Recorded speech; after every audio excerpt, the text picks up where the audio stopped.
ప్రతిష్టాత్మకమైన నాగార్జున సాగర్ ప్రాజెక్టు ఈ భారతదేశంలోనే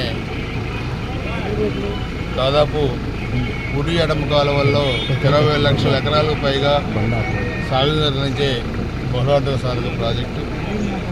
ఇది కుడి కాలువ పరిధిలో దాదాపు 11 లక్షల ఎకరాలు ఆయకట్టుకు నీరు అందించే ఈ ప్రాజెక్టుకి ప్రాజెక్టు కమిటీ ఎన్నికలు ఏకగ్రీవంగా జరిగినాయి. చైర్మన్గా సోదరులు గురజాల నియోజకవర్గానికి చెందిన తెలుగుదేశం పార్టీ సీనియర్ నాయకులు పులుకూరి కాంతారావు గారిని మరి ముఖ్యమంత్రి గారు మరి ఆశీస్సులతో ఏకగ్రీవంగా ఈరోజు ఎన్నికయ్యారు.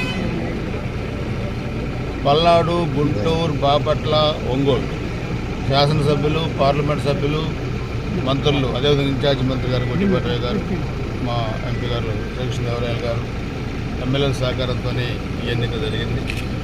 సో గత 5 సంవత్సరాల అరాచక వైసీపీ ప్రభుత్వంలో ఎక్కడ కూడా కాలువ రిపేర్లు చేయడం కానీ, రైతులకి చివరి భూములకు నీరు అందించడం కానీ, అది తాగునీరు అందించే ఈ ప్రాజెక్టుని చాలా నిరుపయోగంగా ఉంచారు. రిపేర్లు డబ్బులు కూడా ఇవ్వలేదు. సో ఈ 6 నెలల్లోనే మేము రిపేర్లకి అన్ని కెనాల్స్ కూడా చేశాం.